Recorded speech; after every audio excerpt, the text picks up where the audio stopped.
आइए अब हम औरतों के लक्षण बताने के लिए चल रहे हैं। तुलसीदास ने लिखा है रामचरितमानस में कि नारी सुभाऊ सत्य कब कहीं और अब गुण आठ सदाऊर रही।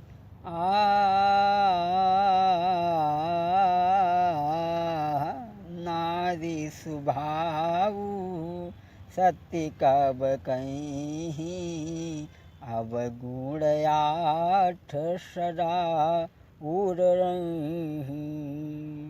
तुलसीदास ने लिखा कि नारी सुभाऊ सत्य कब कहीं अब गुण आठ सदा उर रही।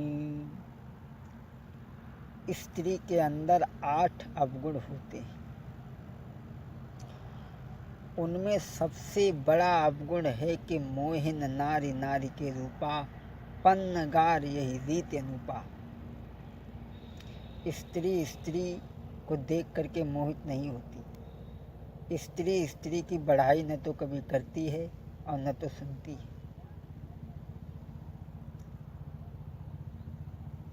अगर एक स्त्री दूसरी स्त्री को देखेगी सब बात सही बता देगी, जाए कह दी कि अब तो सब ठीक है लेकिन नाक टेढ़ी। लेकिन स्त्री स्त्री को भाती नहीं। और तो सब इनमें अवगुण ही हैं, केवल 3 अवगुण ही इनमें अच्छे हैं। कौन से? जब बच्चे को जन्म देती है, इसका पालन पोषण करती है, शादी विवाह में गीत गाती हैं, शोभा बढ़ जाती है, जिंदगी को पार करती हैं अपनी और पति की। बस यही तो इनमें अवगुण अच्छे हैं, बाकी तो सब गलत अवगुण हैं। और भी कहा गया है कि त्रिया चरित्रम पुरुषस्य भागम देवो न जाने कुतुम नस्या। मनुष्य के भाग्य के बारे में और स्त्री के बारे में शायद देवताओं ने भी नहीं जाना। दोस्तों,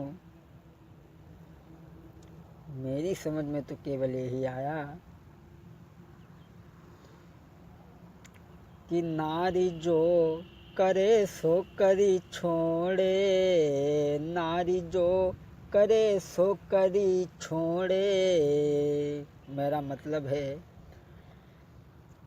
कि बह गरीब को रईस बनाई देई ज्यों कड़ कड़ जोरे। अगर सुलक्षणी स्त्री आ जाए तो गरीब को भी अमीर बना देगी अगर कणकण जोड़ करके रखे। बह गरीब को रईस बनाई देई ज्यों कण कण जोरे। अब बह अमीर पे भीख मंगाई देई भरे भाण फोरे। नारी जो करे सो करी छोड़े, नारी जो करे सो करी छोड़े। और बहे तो योरती नित आंगन में सेज पड़ी शर्माई। उसे डर है कोई कहीं से ना आ जाए, पति घर में नहीं। बहे तो योरती, वो भी एक स्त्री है। बहे तो योरती नित आंगन में सेज पड़ी शर्माई। और बहे तो योरत परपति से मिली बे भादों की रात में जाई। नारी जो करे सो करी छोड़े, नारी जो